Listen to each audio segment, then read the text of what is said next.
Short track babes. Yeah, I mean, I've seen a couple here and there, but none. There were none Friday night, that's for sure. Not where I live. The old... No, not where you live either. You are the short track babe? You're the only one? The only woman in attendance? Yeah, with all my teeth. Well, yeah, certainly. I mean, it was our fault. We made a mistake. Spotter said it was clear. I wasn't clear, and, I didn't want to tear my car up, tear his car up either. I respect everybody, and I demand respect. And, I apologized to the guy when he came over the car, explained to him what happened, and then he took it to another level when he started calling me an idiot and whatever else. And I don't appreciate that. I'm not going to take it. I told him how I felt. I called him out. He didn't show. And so, I'm good with it if he's good with it, but I'm not going to be disrespected by no means. Yeah, I guess I had a dinner date at Applebee's last night that I didn't find out about until it was too late. It's a shame. Love their riblets and boneless wings, but... All right, folks. Well, welcome to Meet Me at Applebee's. It's a racing podcast. A NASCAR-free racing podcast. It's a yeah, I don't know. It's stuff happened this weekend, I guess. It was I don't know. Today, feeling pretty apathetic, folks, on this week's episode, so we're going to try to fire through it. But why, Brien? It's the big monster truck episode. We've been promising these fuckers for weeks. Yeah, your big special day. Your time to shine. Maybe I'll get more into it when we get into that segment, I guess. Yeah. I was definitely excited last night watching the show when I found the second version with all the commercials and stuff, so that perked me up for a few minutes. That's cool.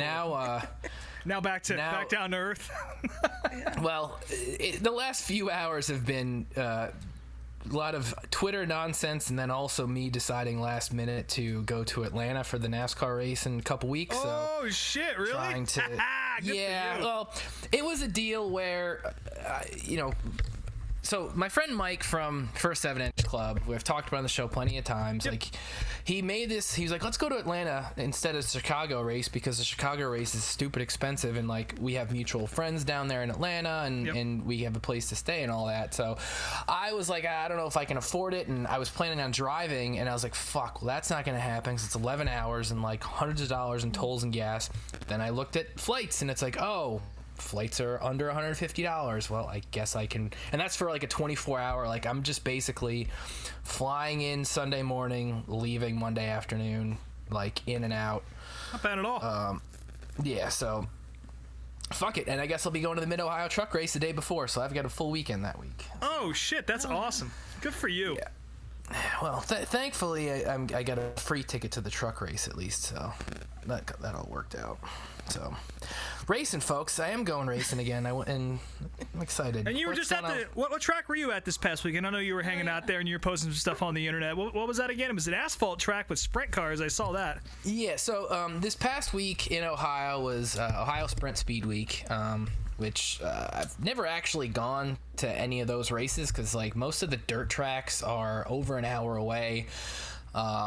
Meanwhile, here in the Cleveland area, we do have a couple of asphalt tracks within a half hour of my house. And I was at a place called Lorain County Speedway, which is a 3/8 mile asphalt oval.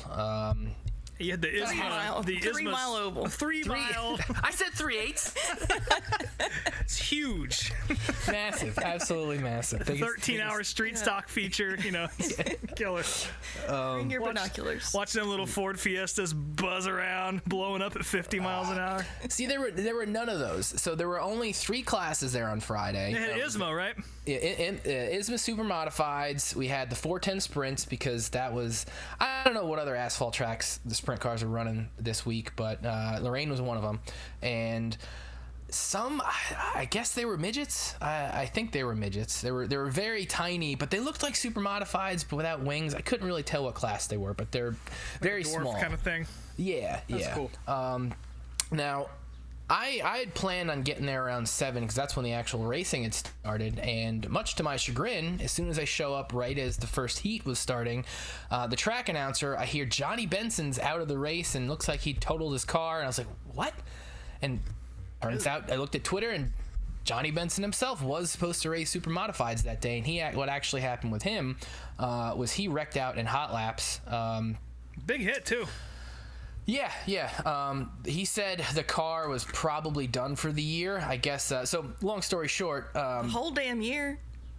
Long story short, I ended up going in the pits because it was a very small little track and nobody was doing security or anything. So I just kind of walked back there and I ended up meeting him, and he was very, very nice guy, like incredibly nice. And he told me that he runs for a team that's based out of Canada.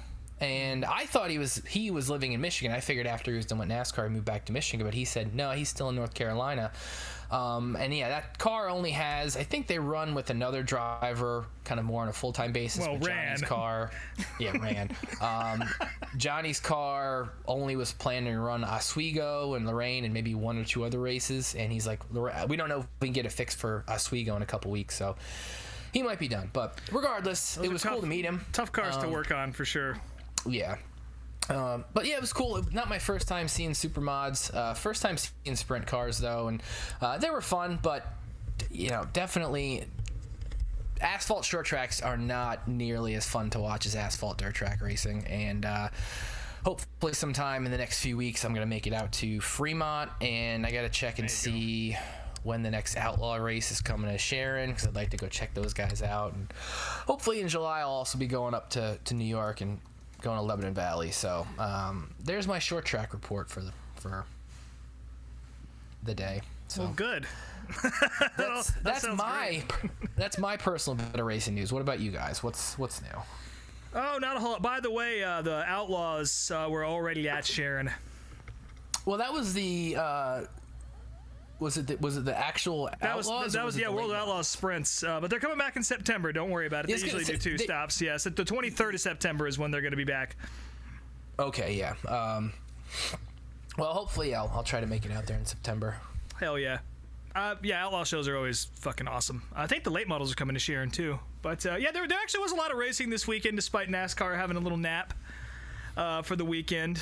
RTJ picking up a big win over at Smoky Mountain. That was pretty cool. Again, this is still a late model podcast, at least for the next 30 seconds. So he got the job done. Of course, I think everyone kind of expected that to happen because he's been just whooping ass everywhere he goes. The number one ranked short track driver in the country right now. So good for old Ricky Thornton Jr. Also, some sad news coming out about Scott Bloomquist announcing he's got cancer. So thoughts, prayers, whatever you want to send up, whatever sort of weird Tesla-esque energy you've got, whatever it is you want to send to Scott, give it to him, because that guy's a fucking titan of motorsports and generally a pretty good guy too, from what I gather. So absolutely hated to hear that. So we're thinking about you, Scott. But yeah, maybe that's why he couldn't race.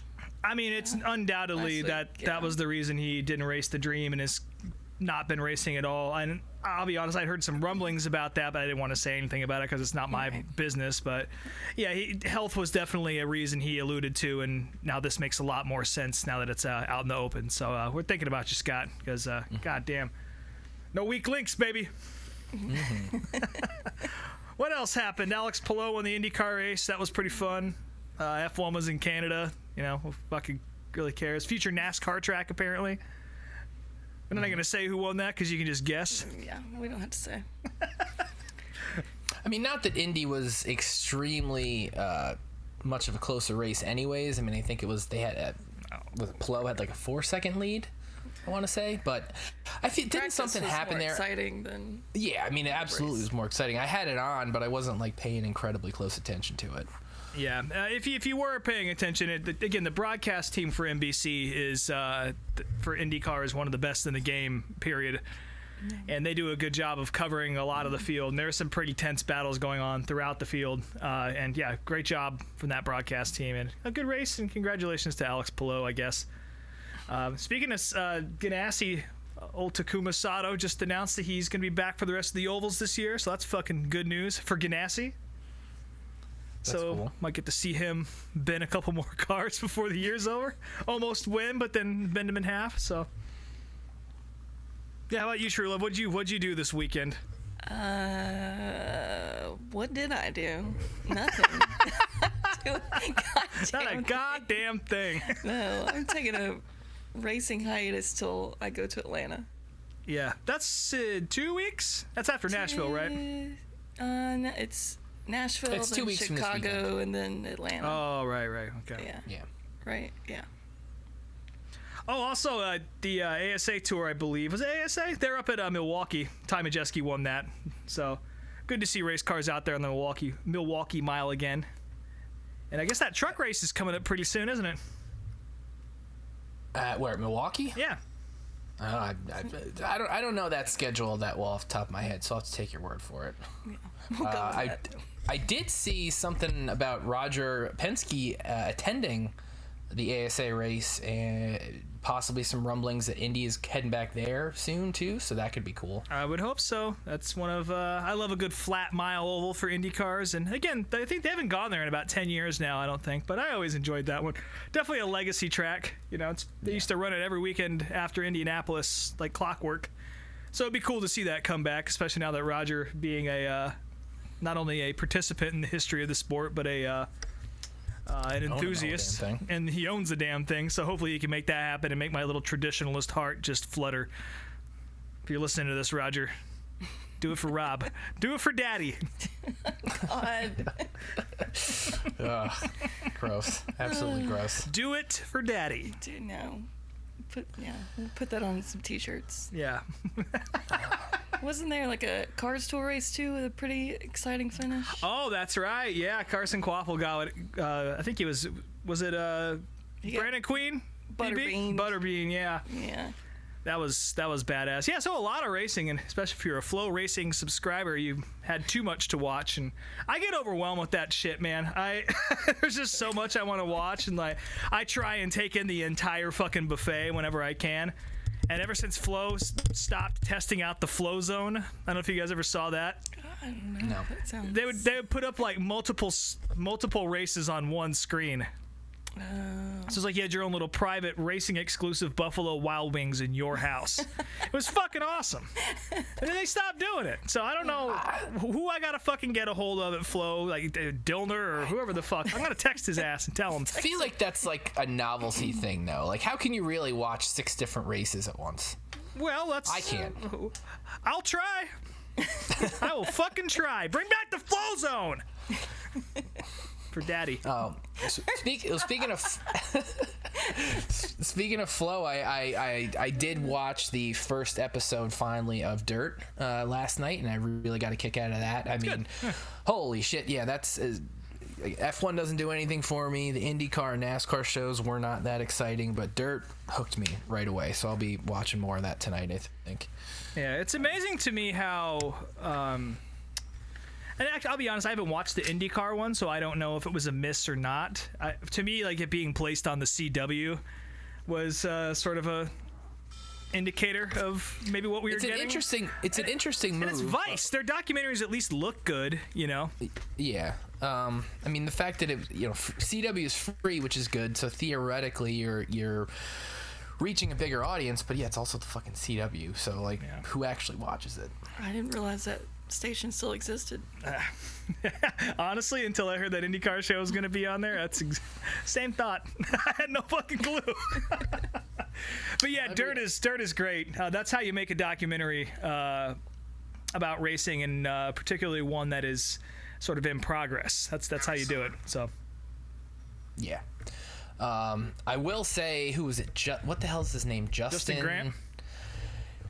That's an intense guy, let me tell you. Yeah. When he fucks up the finish to the one heat race and just flips the Chili Bowl, flips out like oof. I can see that guy being no fun to be around a lot of times. Yeah, that's to be the first impression for Justin Grant for most of the United States. Yeah, that's a hell of a way to say hello to everybody. But yeah, I mean, I don't know. It's Chili Bowl, man. That shit's tough. You fuck up and you find yourself... And I guess, well, actually, not in his case. He only lost a few positions in the main for that one, if I remember correctly. Yeah, but he made it seem like all of a sudden, because he didn't finish second in this heat, that, now he was going to finish back, and now he's got to go through this race, and he's got to win this race. And he definitely made it seem like he just added 6 steps to a possible win. Yeah. I don't know if he actually did or not. But kudos to them for capturing that, and they let that fly, and that really is emotions that those guys go through. And again, if you bury yourself in the Chili Bowl, you are kind of fucked. Yeah.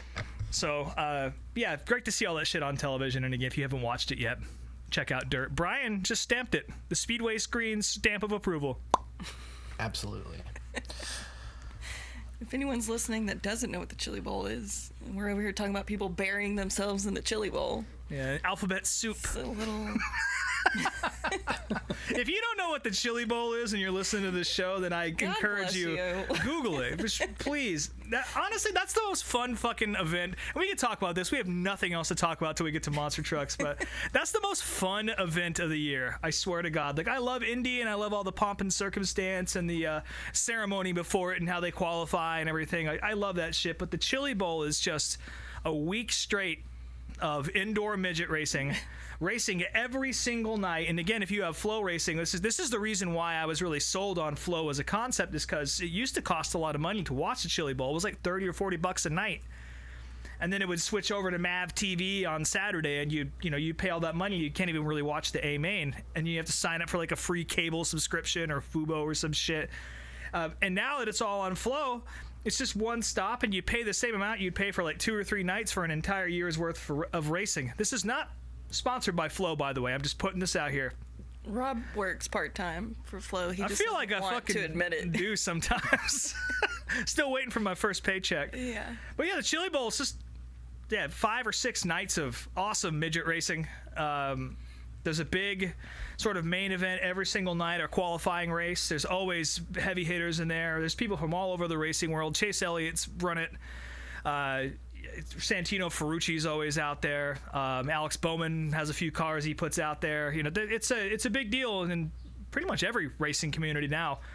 And that's, of course, where Brien Clausen really showed everybody how special he was. Not just there, but that was definitely a place where he dominated. And yeah, it's just, if you don't know anything about dirt racing, that is a great place to start. And there's fuck all going on at that time in the winter. It's like in January. So Yeah. I'm telling you, watch the Chili Bowl. There's so much shit on the internet about it, especially put out by Flow, that since they have all the broadcast rights for all the old shit too, so you can really immerse yourself in that. And again, the Dirt documentary does go into some depth about what it is, so I would recommend that highly. And I guess you guys would probably bat me up on that, unless you guys don't know what the Chili Bowl is. Brian? No, I usually try to bootleg stream it somehow every year. We always have a conversation about like which service we're using this year to watch it, because nobody has fucking Mav TV on their cable plan. I mean, I'd like to get down there one of these times. Alex always makes it seems like a good week, but that's also a week of fucking racing and partying, which isn't really my style. So maybe for the weekend I'd be down, but...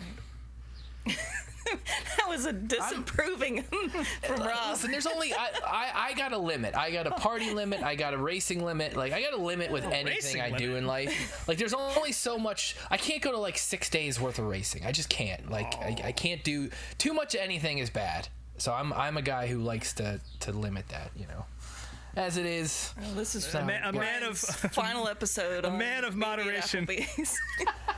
Yeah, I got a lot of different hobbies. I got a lot of different things I'm into. I Gotta can't catch some kittens. Yeah, that's in the true. backyard. Yes, my fucking kitten escaped twice today. He's a real asshole. Twice. Jeez. Twice. He got out twice. So you gotta send him back. Yeah, send him back to Amazon. Yeah. Yep. Put him in the poly bag, take him down to the UPS store and scan him, and I'll send you a new one. So let me think what else we can talk about. So well, we're going to Nashville next weekend. Of course, True Love, you had an experience there. I don't know if you want to relive that at all. I know it was kind of tough the first time you went. That was their first year in 2021 was just a fucking shit show. Yeah. They still don't allow coolers in, so yeah, you're never gonna get me to go there. Not even close. Yeah, I have a hard time with that. Yeah, NASCAR races it's anyway. a night race now, so it's not like the hottest part of the day, but Yeah, it's still on Sunday, isn't it? it is. It's a Sunday night race. What the Out a fuck? holiday the next day, so. Well, so is Atlanta. understand. Yeah, so is Atlanta.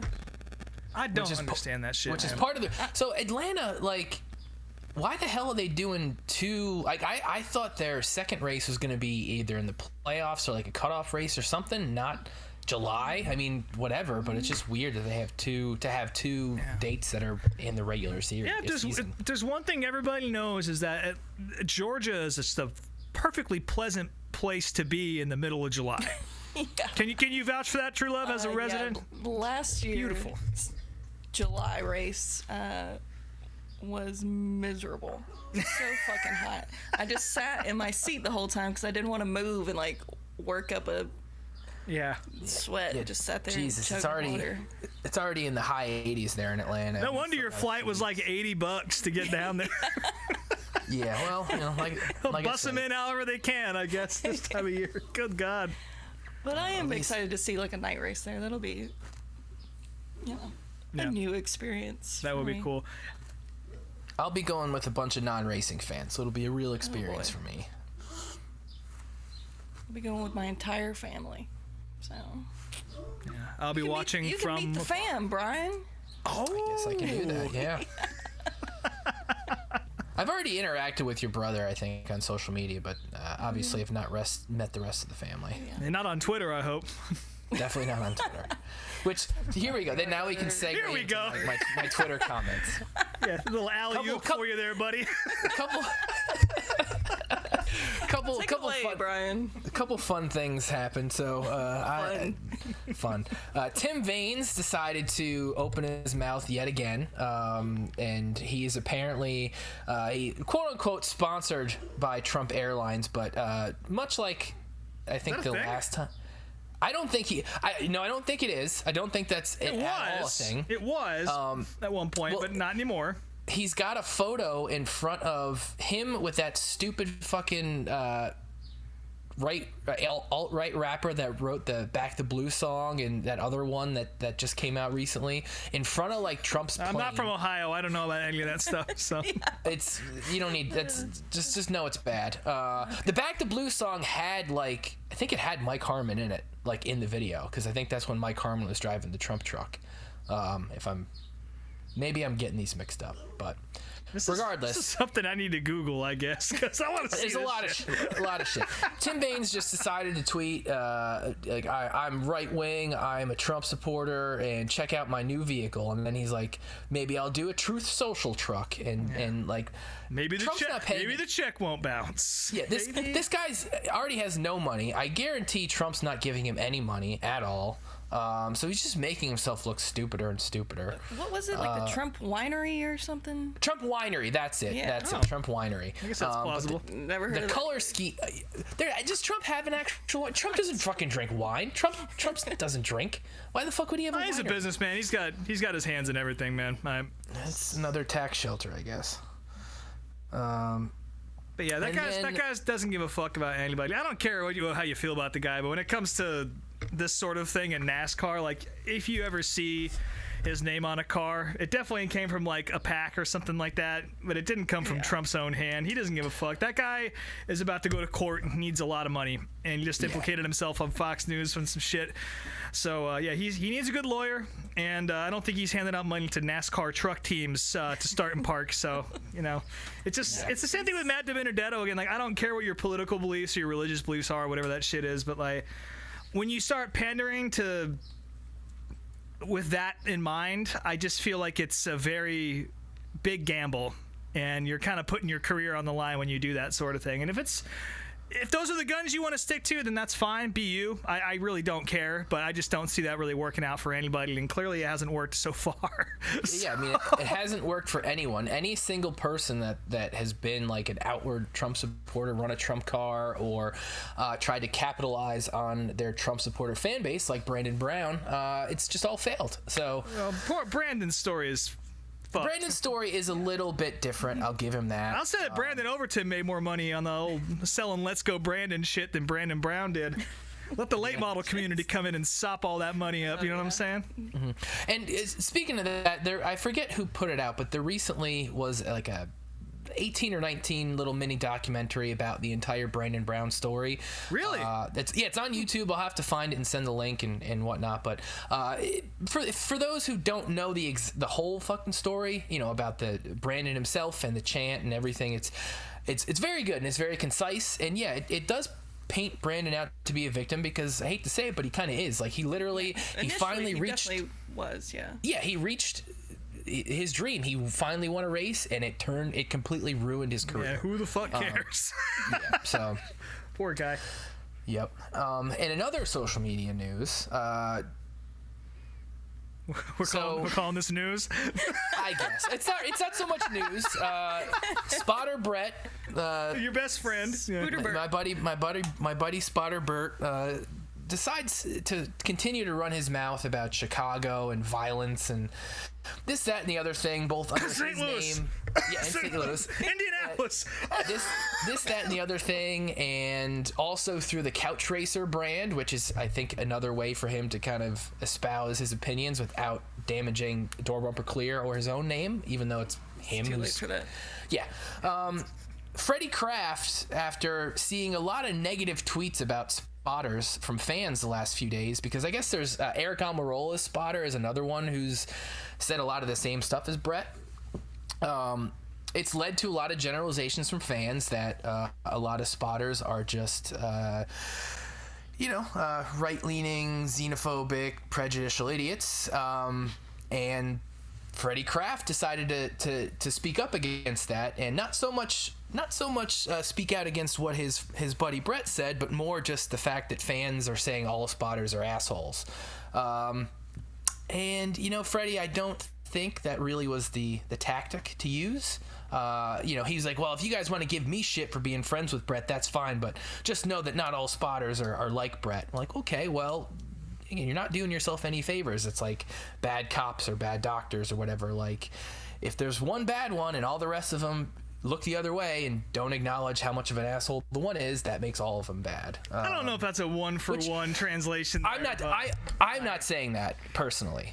Yeah. But I would say some fans might see it that way. Yeah. But it's also Twitter when, again, certainly does, yeah. Yes, but when your biggest, loudest, spotter and the one who, makes himself, it seems like he likes to speak for everybody else. That's how he presents himself. When that's the guy who's representing the rest of your peers, maybe he's not the guy you want representing your peers if he gets that much backlash. Yeah, that's fair. Yeah. And with the whole brand thing, I'm sure Freddie feels compelled. I don't know the guy either, but I'm sure he feels compelled to try and hit it all sides because he is in business with these dudes and all that. I don't know. He has to, yeah. And he spots for Bubba Wallace, who is the works for Michael Jordan. Yeah, works for Michael Jordan, and who is the enemy of a lot of Brett's fans. The least favorite driver of a lot of Brett's fans. So I don't know. I don't know how that works. I don't get it. And again, there's plenty of people in NASCAR who, have more liberal, more progressive views, and there are plenty that are the opposite direction. But no matter which side you lean on, if one guy is making everybody else look bad, you gotta do something about it. So throw him off the spotter stand. Yes. Gather together. Well, Brett kind of threw himself off the spotter stand. He don't really do it that much anymore, but.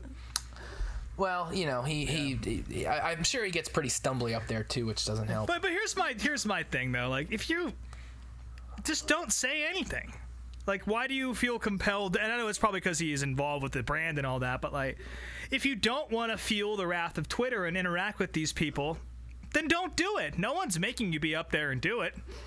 And honestly, like, if no one else is saying anything and there's one asshole who's out there doing it, I almost feel like letting that guy sink his own boat is just as effective as going out there and being a fucking warrior on the internet. It's just like, I don't understand why you have to insert yourself in a situation like that. Not you, Brian, but your group is getting attacked on a whole. Like, those people are idiots because it's not true.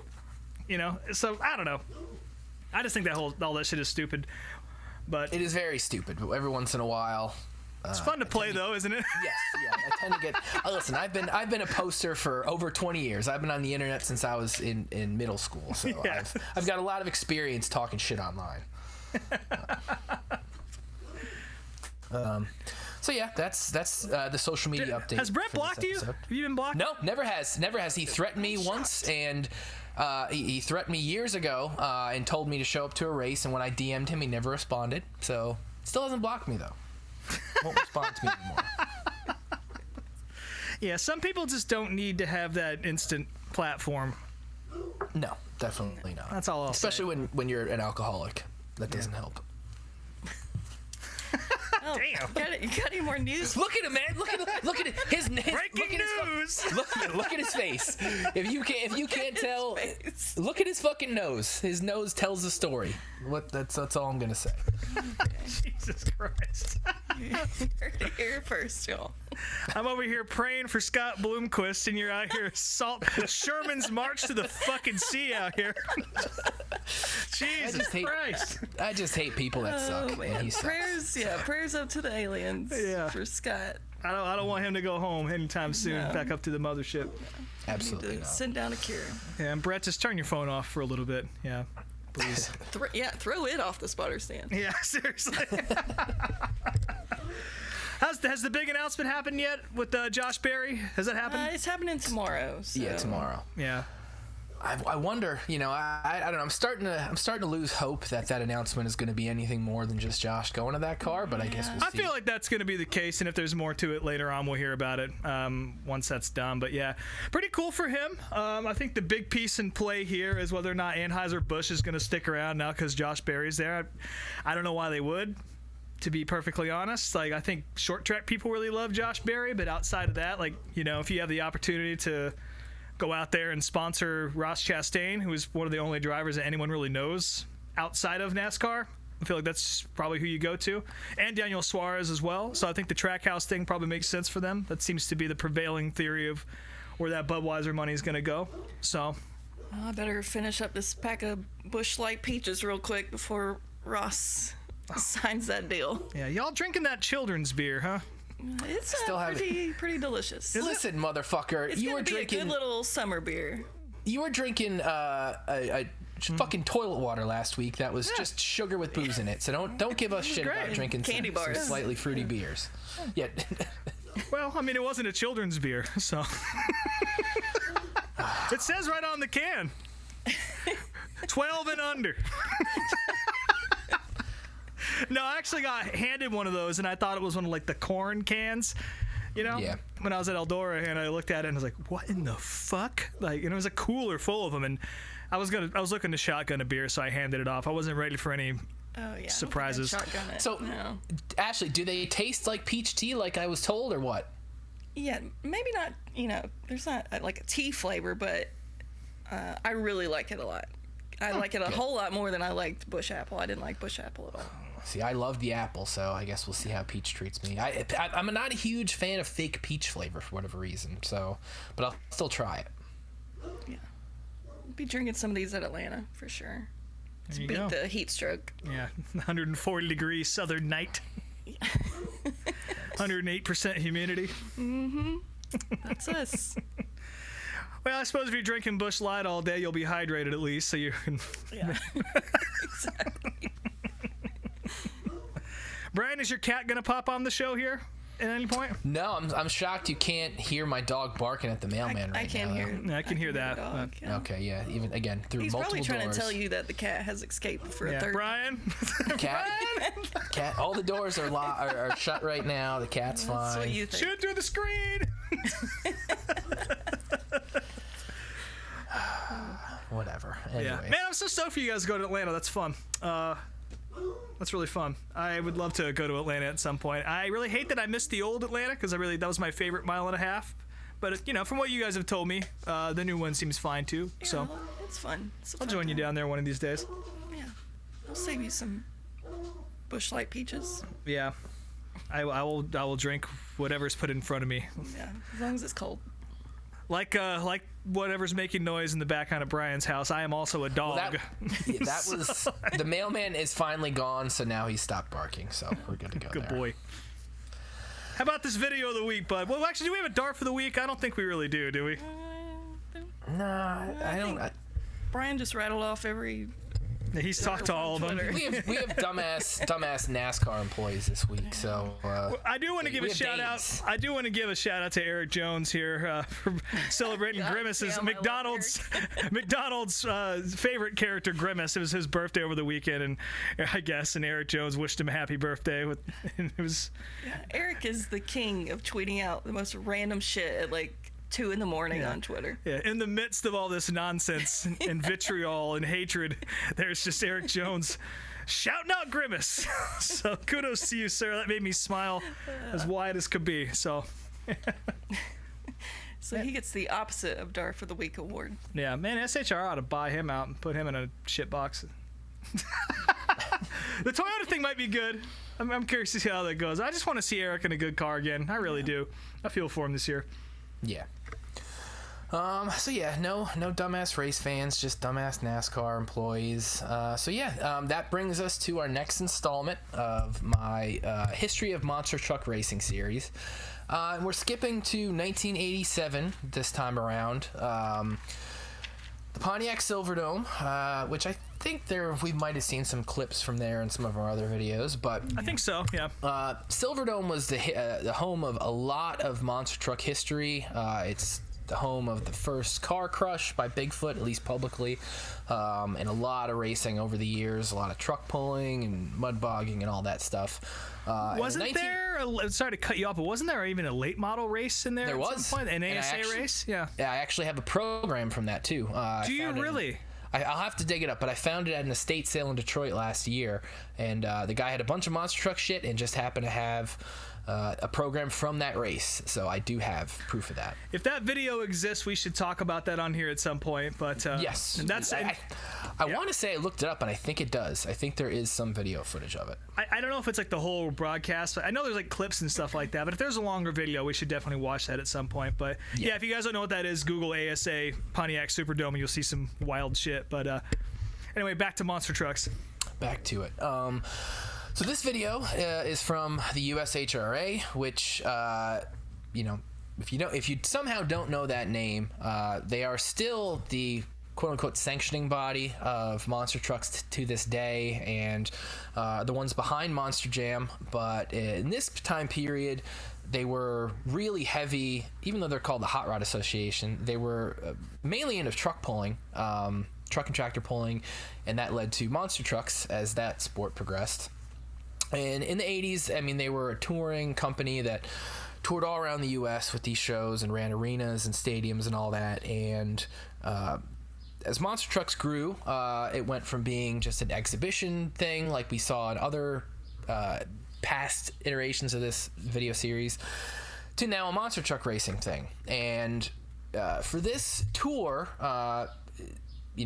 being that the Silverdome is absolutely massive, they made as good a use of the place as possible for this time period. They had not one but two tractors set up for this event so they could do tractor pulling races, which is not something that happened at most tractor pulling events. And we're actually going to skip, this is a 4-part video because I found the entire broadcast with commercials in it, but we're going to skip part 1 just because that's all tractor pulling, and we've kind of talked about tractor pulling already on the show, and there's really, other than seeing 2 of them run at once, there's not really much else that I have to say about that stuff. However, this video has the monster trucks racing these things as part of their overall race. Basically, what the course was set up so that 2 tractors with 2 monster trucks pulling them, they'd run about 100 feet. There'd be somebody next to the truck to unhook it, and then the guys would hit a U-turn and then sprint at a set of cars. It's just what I do in the Kroger parking lot. So again, this was the last episode that we watched. We had just 2 sets of cars with no dirt, trucks just basically crawling over top of them. They're breaking parts, barely finishing the race, and this video wasn't too different from that. There was a lot of trucks breaking, a lot of weird racing incidents, and it's very clear that in 1987, even though racing itself and the trucks were starting to progress, they still had a lot of work to do as far as becoming an actual racing series. But we start off this video with a brief interview with a guy named Butch. Butch is the guy that finds the cars for these events, and he ran sounds like a junkyard and towing company. When asked what does USHRA look for, Butch just replied, they like big cars.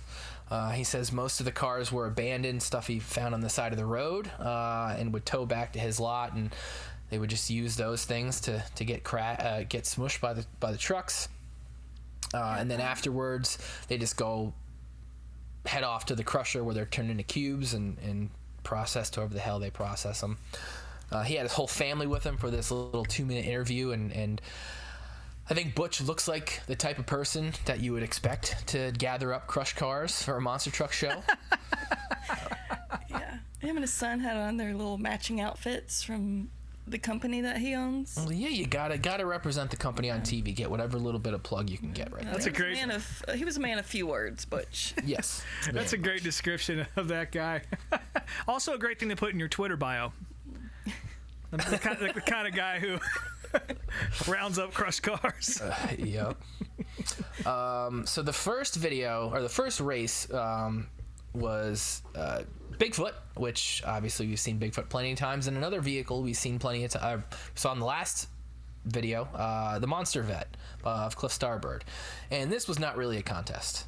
If you remember anything from the last few videos, you have Bigfoot, which is basically the biggest name in monster trucks with the most money behind it, and then the Monster Vet, which barely could get over a pile of cars. And that's basically how this race played out. Bigfoot got off to a huge lead, and then flew over the cars, took an easy victory, while the Monster Vet did its little crawling over the cars. I think it might have done a little wheelie over the top of them, but that'd be about it. Next up, another truck we've seen before, Barefoot, this time owned by Fred Schaefer. If you guys remember the last time we saw Barefoot, it was still owned by Jack Willman. This is after the split. At this point, Fred Schaefer owned Barefoot, and Jack had already built a couple of Taurus trucks. So you don't see Taurus at this show, but you do see Barefoot.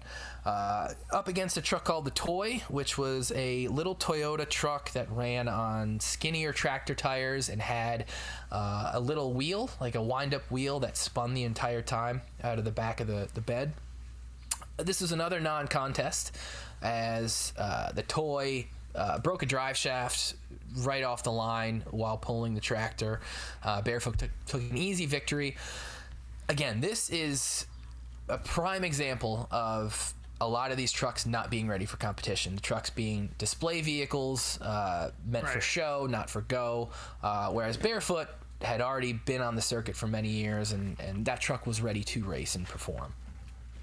One of the announcers, I didn't get the one announcer's name, but the other one was Mike Galloway, who had a lot of influence and a lot of work in the monster truck broadcasting of the 80s. He was in so many different races, so many different videos, and he just screams a lot. Loves to scream. And he does that quite a bit at times when he doesn't necessarily need to scream. We get a round of commercials here. There's a Duraliner bedliner ad that runs probably every commercial break, and once you see the truck that it sponsors later on in the show, it kind of makes sense as to why they're such big sponsors of it. There's also a ad for Little Caesars featuring the Noid, which was a very popular claymation ad campaign in the 80s, which I was a huge fan of because I loved anything claymation. Yeah, even though we didn't have Domino's where I was. But even like Noid toys, and like there was like a video game too. Yeah. The Noid was huge. It was massive. It's one of those weird 80s mascots up there with like the Energizer Bunny and the 7-Up Spot and all these weird little characters that companies had in their ads in the 80s. And then there's also a Purelator ad with this young greaser-looking guy. And I don't know if you guys could recognize him, but I'm about 90% sure that guy... I can't think of what fucking show he was on. It was either... I don't think he was the guy who was in the first season of Parks and Rec, but he was in some other 90s sitcom that I can't put my finger on. He looked familiar, but... Yeah, he was definitely an actor, and it's one of those things when you watch old 80s commercials, a lot of times you'll see young actors either as kids or just starting out who did a lot of commercials in the 80s, and I have to look his name up to see who he was, but I just got a personal kick out of that. And then there was a very cool Chillwave ESPN ad with just satellite dishes with some chill, vibey music playing in the background, which I got a kick out of. And then from there, we get a B-roll montage of footage of the engines and drivetrains and undercarriages of the trucks and tractors, while the announcers talk about the costs associated with a lot of these vehicles and maintaining them throughout the seasons. And then the next race is the Dirtliner Giant, which is a truck I just mentioned, versus Heartbeat, which was another basic full-size Chevy pickup that was actually making its first ever race that weekend at the Silverdome. And boy, oh boy, the editing of these parts of the video, you miss the tractor pulling portion of the race, but the real action comes when the trucks hit the cars. You see the Dirtliner Giant break its axle just launching off the cars, and by the time it lands, the thing is completely folded up. And then on the other side of the track, you don't even see it. They don't ever show a replay, but the Heartbeat completely lost its axle, like just gone. Both wheels off the truck, the thing's laying on its frame. Truck was just not ready, like clearly just finished it, and the axles, the frame itself looked super weak. And you could tell later on, this truck ran quite a bit throughout the late 80s and early 90s, and they figured it out.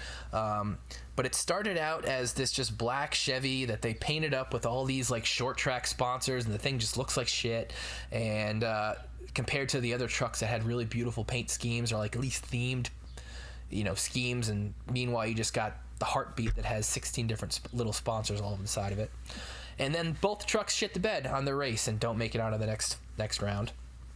Yeah, it's like a very expensive mess. Quite a bit. Well, we'll get into it once the actual racing starts, the next couple videos we watch. But yeah, none of these trucks have the right axles, the right hubs, anything. Like they're just meant to look at and maybe climb up shit, not actually leave the ground at all, which is why both of them were destroyed. But the next race features two trucks that again have lots of experience. Samson versus Excalibur. Excalibur, along with Virginia Giant, who we're going to see the next round, were two of the first trucks I ever actually saw live as a kid. And this is a funny story, but my parents took me to see this show probably late 88, early 89.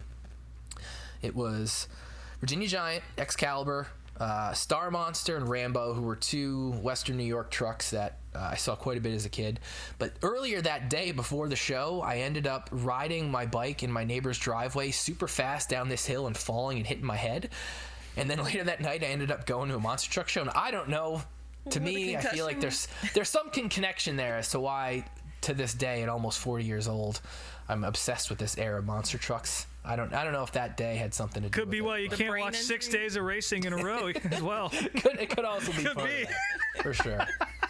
But yeah, this race was pretty good. Excalibur was definitely not geared for pulling because both of its runs on the sled were super slow, whereas Samson was definitely geared right for it and took an early lead off the sled.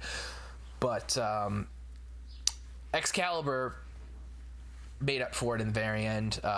Took a huge leap over the cars and easily passed Samson on the back straight. Yeah. And then you get a great example of Mike Galloway screaming, "Look out, look out, look out." He does that. That's one of his catchphrases. It's just yelling, "Look out," as many times as he can. I did notice a lot of people running on a hot track, too. Well, the 80s were fucking wild. Yeah.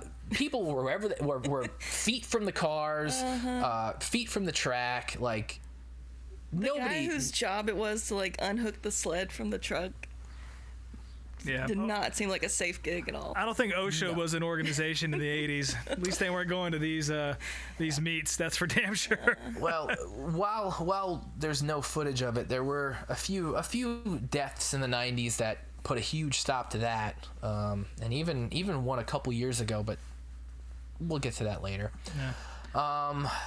One thing I do want to shout out real quick, sorry to cut you off, Brian, yeah. But the toy, when it was pulling its sled, the sled had a giant 6-pack of Budweiser on there. Oh yeah, and that was a staple. A lot of those pulling events was that. It wasn't just the toy; it shows up later on for a couple other trucks too. But really love the way that looks. It's just another example of Budweiser always sort of like, at least back in the day, being on, knowing where to stick their brand. You know, with it's that giant inflatable can. You know, Yeah, that thing's glorious as well. Yep, and They need to bring those back. yes. Busch too. I mean, obviously Busch, it's the same company, but like they sponsored Art Arfons and the Green Monster, which was one of those jet tractors, and its gas tanks on the side they eventually painted up as Busch cans, which was fucking cool. That's sick. Yeah. Take some notes, folks. Beer marketing assholes. Take some notes. Giant cans is what we're looking for. That's all we want. Just give us Giant humorous, cans. oversized cans. Seriously. And Silverdome. then from there, we get another commercial break, and this one is just a nice long NRA commercial. But this is the NRA that was a lot more quaint, and really all those guys when they actually cared about the Second Amendment, not about money. Yeah. Yeah, like this was when the NRA they had Charlton Heston. He just you weren't gonna pry the gun from his cold dead hands. But that's really about all that was going on with those guys. Just those two nice guys out there in the God's country in their orange vests, just having a good old wholesome time, just not shooting anything, you know, going home to their wives and saying, "Oh, nothing was out there," when really all of God's creation was in front of them, and they just were bad shots, and they probably drank too much Budweiser out of giant cans. Exactly. So, that's my NRA right there, buddy. They didn't want to lug any giant heavy animals back to the truck. Wife doesn't eat deer meat to begin with, or She already told him there's no room in the freezer. yeah, and there's no way that big old buckhorn's gonna go up on the wall when he's done with it. But yeah, definitely a nice little glimpse at a time when that organization wasn't what it is now.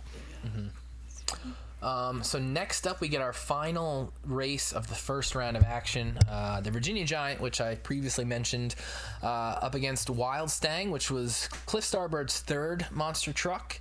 Now, quick note about Wild Stang. This was another one of these 80s trucks that was massively unsafe. Obviously in this clip, you eventually see it. It lost handily in the tractor pulling portion, but Cliff wanted to put on a show, and he takes a run at the cars anyways, and much like a couple of the other trucks, breaks an axle just hitting the cars.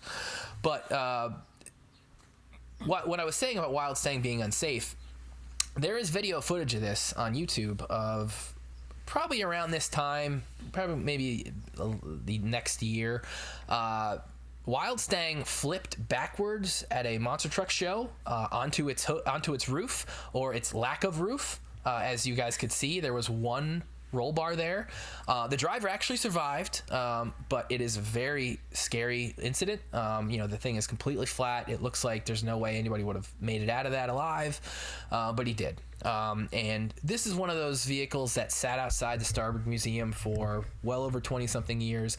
Out of the 3 trucks, 2 were restored, the Vet and Frankenstein from the last video, but I don't think Wild Stang ever was. So I think that's still rotting outside the museum somewhere. For next up, we're in the round 2 of the racing. We get past the heat races and we're down to the final 4. In the first race, though, we see Samson back instead of Bigfoot, and we'll find out later on in the show that Bigfoot was disqualified. I guess there was something that happened when he was unhooked from the tractor during his run, and it was unsafe or illegal move. Some weird violation was made where Action's detrimental. Yeah, the guy like that that unhooked it didn't get across like the safety line before Bigfoot took off. There we go. So yeah, he pulled a very unsafe move, and this led to Bigfoot being disqualified. But he decided to challenge the overall winner to a grudge match at the very end of the show. So you got that to look forward to at the very least. So again, Excalibur. Let's see here. Excalibur wins again, which wasn't really a surprise. Again, way faster in the second part, the most important part of the race. Then all of a sudden, you get a random ESPN business update like out of fucking nowhere. Like, didn't make any sense. Like, not a sports update, like what's going on in sports that day with live games. Nope, just business. What's going on in the car, the auto business today. Okay, thank you, ESPN. We get the update on Bigfoot's sled issues. Jim is very apologetic. Jim Cramer, that is, who's this coming weekend, the 4th of July weekend, he's going to be officially retiring finally from driving Bigfoot after over 40 years. Oh shit, really? Yeah, there's the Bigfoot open house this weekend in St. Louis, and he's going to be doing his final runs in Bigfoot. Are you going? No, I'm not going. It's just too far away, unfortunately. Crime's too bad, Yeah. Damn. Uncle Kenny and what's his friend's name? Peanut. Come put you up for His the name is not Peanut. It's something similar to Peanut, but it is not Peanut. And one of these days, I'll fucking remember it. I'm surprised you're not going, man. That's quite a historic event. I know it's kind of far. It's so much of a hike. I mean, that's one of the reasons why I've never gone there or the Gravedigger shop, because they're both just so far away. And in Gravedigger's case, it's not even that it's so far away. It's that it's in the Outer Banks, which is just like there's zero reason to go to the Outer Banks unless you're going to the Outer Banks. Yeah, it's so. One of these days I'll get there. It seems like every one of my married friends or people in established relationships who vacationed out there have gone, and including one of my friends who did the Easter egg hunt there a few years ago with his children. I was extremely jealous of that. But anyways, get some kids somewhere. And yeah, well, I gotta have. I'm good not having kids. I can go to the Gravedigger shop by myself. go hunt eggs all while you're lonesome. Yeah. Big egg hunt guy, Let's see. Oh, so I skipped. We did Barefoot versus Excalibur. Excalibur beats Barefoot. And then I feel like I skipped a race somewhere. Bigfoot was disqualified, and then next was Barefoot and the Virginian Giant. That was like the final. Okay, so Barefoot beat... No, Virginia Giant beat Barefoot, which is a surprise. Yeah. Somewhat of a surprise. And then from there we go to the finals. Barefoot versus Virginia Giant. The axle of Heartbeat was still on the track, which I got a huge kick out of. It was a very close race with these two guys both being pretty fast. Virginia Giant takes a leap from the sled. Barefoot almost makes up for it, but Virginia Giant still takes the win. And then the grudge match, again, not really much of a race. The Giant couldn't get unhooked from the tractor and obviously lost. And Bigfoot almost cleared the entire set of cars, which was not something that was happening in the 80s, at least this period of the 80s. It puts on a show for the fans, and everybody goes home happy. And that is this edition of Monster Truck Racing History. I think next time around, we'll probably finally check out our first TNT race, which TNT was the Monster Truck Racing Series for about 3 years. They ran parallel to USHRA in this time, but as far as actual racing goes and actual TV production, TNT couldn't be beat. But we'll find out more about them in another month or so. Yeah. Well, I look forward to it, Brien. I love this shit. This is such any final thoughts from you guys? I mean, I'm glad you guys enjoy it, and it lets me talk for a good half an hour, but... Yeah, I had never seen the monster trucks, like, doing these sled pull races ever before, so... And it was a very short window where this type of racing happened, and only a couple times did they even have the right type of track set up to do something like this. Yeah, it's definitely very interesting to see them really figuring out what their sport is even all about outside of the fact that they have these giant-ass trucks. Yeah. Right. And like, there's definitely a little bit of an evolution from the last video we watched, but yeah, it's fascinating, like how big of a cultural phenomenon this was becoming, but the actual event itself, they still clearly had not ironed out at all. I was glad to see like trying to capture lightning in a bottle, Yeah. I was glad to see that slick roofs weren't such an issue. Yeah, they got that fixed up. Yeah. They got no those slick bigger, roofs. wider roofs. Whoa! I mean, we'll continue to see it. And it really isn't until probably 92, 93, 94 is when they finally get the trucks dialed in as far as technology-wise, and parts breaking, trucks flipping. It becomes less of a problem. But up until then, like, holy shit, like, there's not a race that happens where somebody doesn't miss around because they broke, or somebody doesn't flip, or the trucks had a lot of evolving to do. But you have to realize, too, I mean, this is 1987. It was really only about 4 or 5 years prior that there was ever even a public car crush. To see them go from that to now flying over the cars, not everybody had the technology and the finances to build trucks that could withstand that, and they didn't know until they finally tried to do some of this stuff that their trucks weren't capable of handling it. So, yeah, I mean, as fans, I guess if that was a good show to you, you definitely got a lot of action in that sense. But if you were looking for real racing, it was still a few years away. Yeah. I also noticed that a lot of the trucks look the same. They're all big and blue and square. So there must have been like a sale on blue paint or something, because God, they love the Bigfoot open house. Yeah. I think part of it was the fact that Bigfoot was the first truck, and even USA 1, which we saw in the last video as the white truck, that was originally blue when it was first built. And a lot of trucks, whether it be King Crunch or Clydesdale or again Barefoot, they were all blue to begin with. A lot of Fords too. You got to remember that that blue is kind of the Ford deal. So it was all the big truck brands. Well, Barefoot's a Chevy. I'm looking at that right now, and that's also blue. So I guess. I mean, you got to realize too. I mean, that's still when the '80s. There was still a pretty good automotive industry in the U.S. and this was a way to market to truck guys. 100%. There was in '87 or '88. There was actually a series of Ford trucks with Bigfoot paint schemes. There was Bigfoot Express. There was like a Bigfoot Ranger that were just factory There were factory packages you could buy at your local dealership, and the trucks had problems. I guess I think there were drivetrain issues with them, but they were still cool, and there's still a couple out there that exist. But expect to spend a pretty penny if you find one, because they only made like 1,000 of them. So yeah, no doubt this was a marketing tool for the truck industry. Yeah.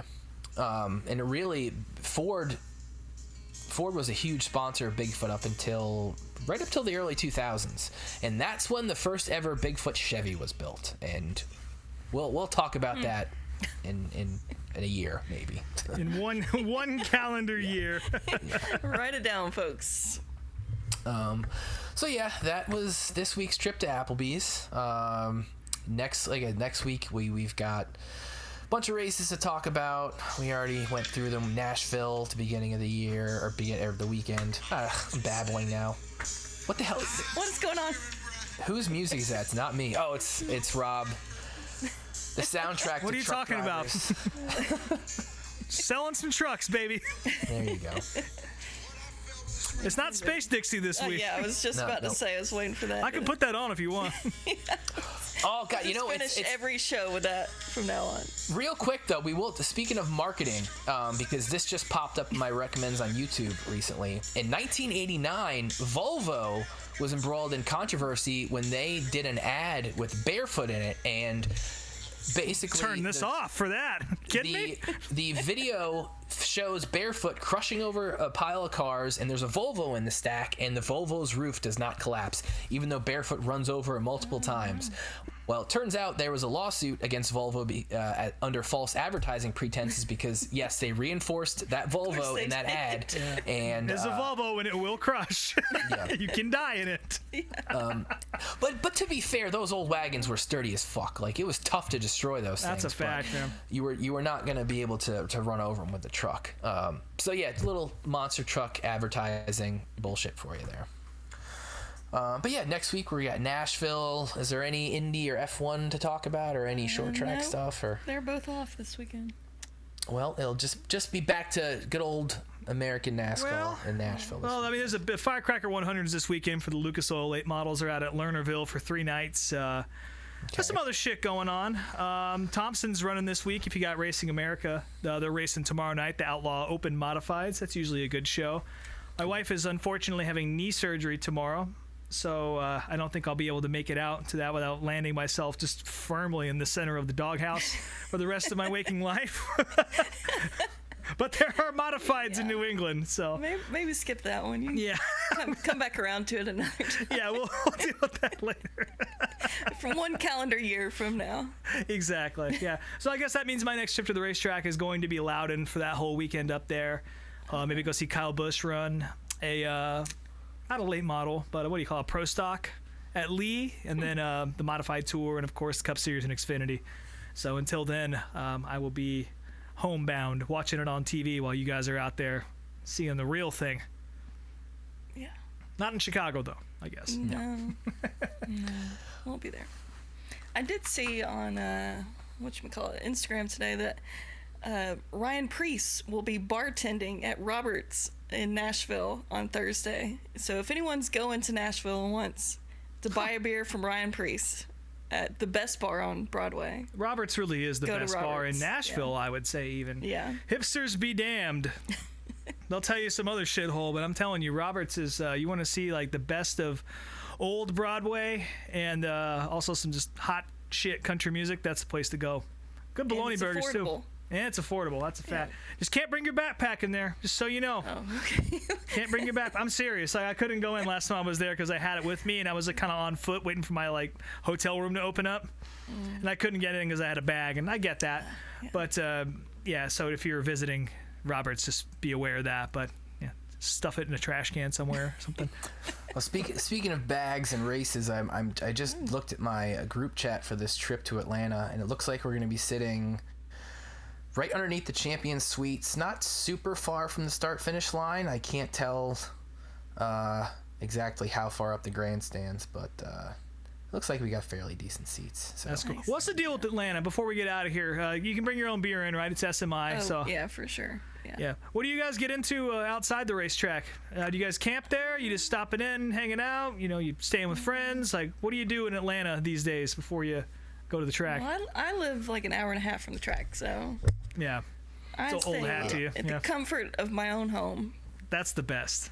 That really is the best. I know we wanted to camp out at the track, but it just didn't work out financially or with people's driver's licenses, as far as I think so. My one buddy my buddy that lives in Atlanta, when I say driver license, I mean spill the tea, I mean it's the class of tractor, or the class of trailer we had access to. So my buddy lives in Atlanta. Oh, you can't do a tractor pull. Gotcha. Yes, no tractor pulling. My buddy in Atlanta who is we're going to be staying with, he works in the TV industry, and he had access to some sort of trailer that they use for shooting that we could have rented for the weekend, but I don't think anybody had the right class of driver's license. It's not fixed axle or whatever, yeah. Yeah, some shit like that. So now we're just going for the day, I guess. So. Well, that'll be fun. Atlanta's fun. I haven't been there in many, many years, so I'm sure.